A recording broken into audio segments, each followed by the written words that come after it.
सो hey guys, कैसे हैं आप सब लोग। आशा करते हैं आप सब लोग अच्छे होंगे। तो चलिए शुरू करते हैं वीडियो को।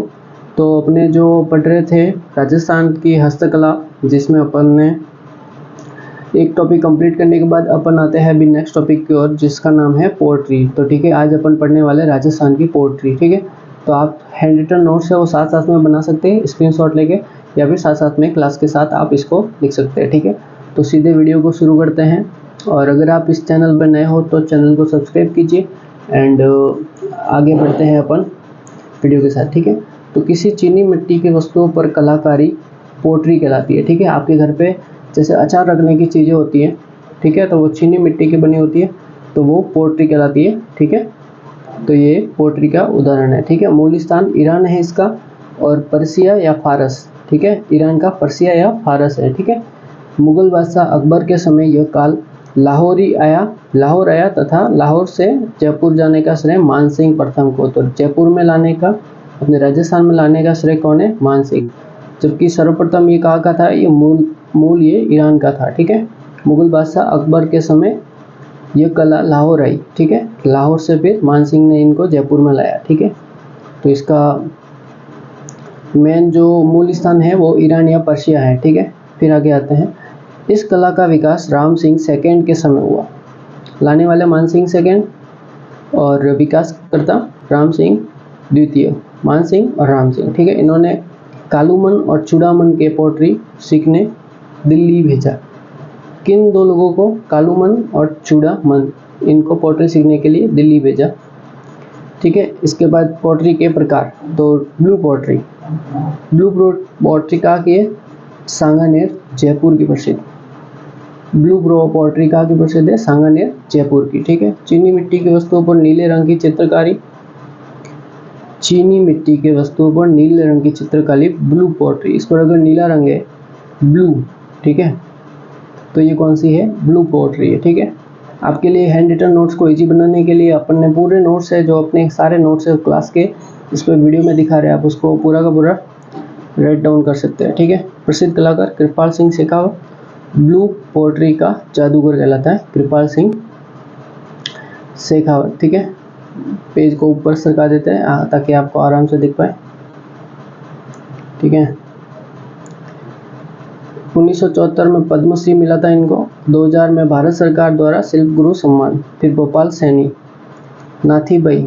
ठीक है, ये तीन प्रसिद्ध इनके कलाकार है ब्लू पोएट्री के। ब्लू पोएट्री को 2009 में उत्पाद के लिए तथा 2017 में लोगों के लिए GI टैग दिया गया। लोगों के लिए 2017 में GI टैग दिया गया। ठीक है, मतलब इंटरनेशनल एक पहचान के रूप में इसको GI टैग कहा जाता है। जब इंटरनेशनल पहचान हो जाती है तो उसको GI टैग कहा जाता है। ठीक है, फिर आते हैं ब्लैक पोएट्री की ओर। ब्लैक पोएट्री क्या होती है वो अपन पढ़ने वाले हैं कि व्हाट इज ब्लैक पोएट्री। कहाँ की प्रसिद्ध है? कोटा की। ठीक है, गोल्डन पोएट्री वो है बीकानेर की प्रसिद्ध कलाकार लालसिंह भाटी। ठीक है, फिर आते हैं कागजी पोएट्री की ओर।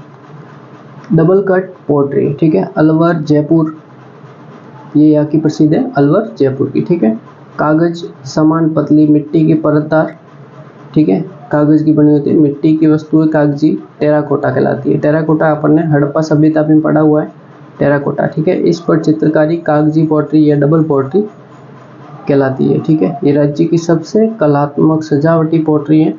कलाकार फतेह राय। तो राज्य की सबसे कलात्मक सजावटी पोएट्री कौन सी है? कागजी या डबल कोट पोएट्री। ठीक है, इसके बाद आते हैं व्हाइट पोएट्री की ओर। आप साथ साथ में नोट्स बनाते रहिए। ठीक है, संपूर्ण नोट्स है राजस्थान आर्ट्स एंड कला के। ठीक है, पूरी क्लास अपन लगभग 10 दिन में कंप्लीट करने की कोशिश करेंगे। ठीक है, व्हाइट पोएट्री पोखरण जैसलमेर की प्रसिद्ध, 2018 में उत्पाद के लिए GI टैग। ठीक है, व्हाइट पोएट्री जैसलमेर। ठीक है, 2018 में GI टैग कब दिया जाता है? जब उसकी इंटरनेशनली पहचान बनने लगती है तो उसको GI टैग दिया जाता है। इंटरनेशनली जब इसकी आइडेंटिटी हो जाती है तो GI टैग मिलता है उससे। ठीक है, नोट लाख की पोएट्री बीकानेर की प्रसिद्ध है। ठीक है, बीकानेर की प्रसिद्ध है। ठीक है, फिर मीनाकारी ये इंपॉर्टेंट प्रश्न आता है। मीनाकारी, ठीक है, मीनाकारी क्या होती है? ईरान या पर्शिया या पारस से मूल, ये भी ईरान या पर्शिया से। प्रसिद्ध कलाकार सरदार कुदरत सिंह, 1988 में पद्मश्री पुरस्कृत सिंह को, ठीक है। मीनाकारी, हस्तकला की जो आत्मा है वो मीनाकारी कहलाती है। ये एग्जाम में आया हुआ क्वेश्चन है, इंपॉर्टेंट है, बहुत सारे एग्जाम्स में आया है कि हस्तकला की आत्मा किसे कहते हैं, तो वो मीनाकारी को कहते हैं, जो कि जयपुर से है, ठीक है। फिर मुगल बादशाह के समय लाहौर आई और जयपुर लाने का समय मान सिंह प्रथम को, इसका विकास राय सिंह के समय पर, ठीक है। सिल्वर एंड गोल्ड पर मीनाकारी जयपुर, सोने और चांदी पर मीनाकारी जयपुर में की जाती है, ठीक है। सोने और चांदी पर मीनाकारी जयपुर में की जाती है, ठीक है। ये भी इंपॉर्टेंट फैक्ट है, आगे बढ़ते हैं।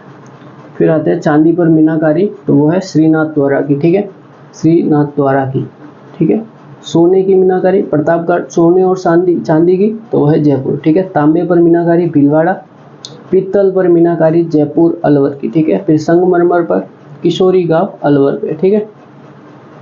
इसके बाद आता है कुंदन कला। कुंदन कला जयपुर की प्रसिद्ध, स्वर्ण एवं चांदी के आभूषणों तथा कलात्मक वस्तुओं की कीमती पत्थर को जड़ना कुंदन कला, मतलब कोई भी जैसे कोई भी आभूषण है उनके ऊपर कुंदन जड़ना कुंदन कला कहलाता है, ठीक है। वस्तु पर कीमती पत्थर जड़ना कुंदन कला कहलाता है। अंतर्राष्ट्रीय पन्ना मंडी सांगानेर जयपुर में, पन्ना मंडी कहाँ पे, जयपुर में। ये भी इंपॉर्टेंट प्रश्न है, आया हुआ है एग्जाम में, ठीक है। सारे एग्जाम में से इंपॉर्टेंट जो प्रश्न है वो अपन यहाँ पे करवा देंगे, ठीक है।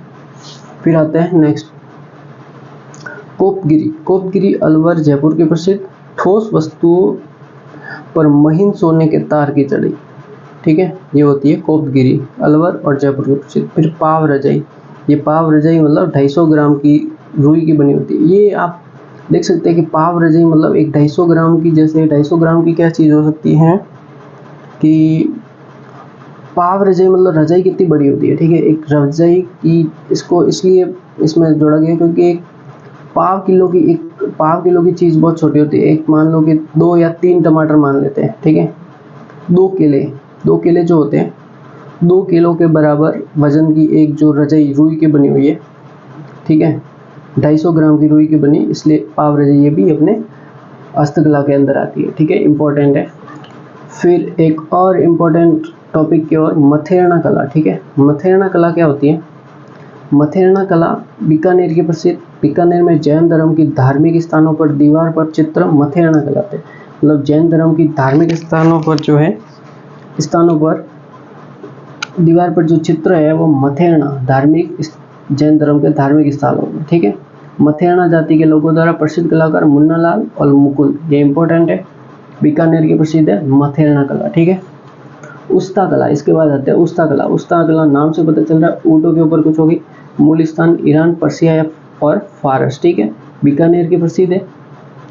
अकबर के समय कला लाहौर आई, लाहौर से बीकानेर लाने का श्रेय राय सिंह को, ठीक है। इसका विकास अनूप सिंह के समय ऊँट की खाल पर सोने का लग सूक्ष्म चित्रांकन उस्ता कला कहलाता है, ठीक है। तो उस्ता कला नाम से पता चल रहा है ऊँट के ऊपर कुछ होगी, ठीक है, तो ये ऊँट के ऊपर है इसलिए इसे उस्ता कला कहा जाता है। क्या कहते हैं, उस्ता कला, उस्ता कला। तो हिजामुद्दीन उस्ता 1985 में, प्रसिद्ध कलाकार मोहम्मद अली उस्ता, अली राजा, कादर बख्श और रुकमुद्दीन इलाही बख्श, ठीक है, ये सारे जो इसके हैं उस्ता कला के प्रसिद्ध कलाकार हैं। फिर आते हैं इलाही बख्श ने बीकानेर महाराजा गंगा सिंह का ऊँट की खाल पर चित्रण किया। उस्ता कला कलाकारों को बढ़ावा देने के लिए 1975 में बीकानेर में कैमल हाइड सेंटर स्थापित, प्रथम अध्यक्ष हिजामुद्दीन उस्ता, ठीक है। तो ये जो है उस्ता कला थी। अभी आते हैं नेक्स्ट।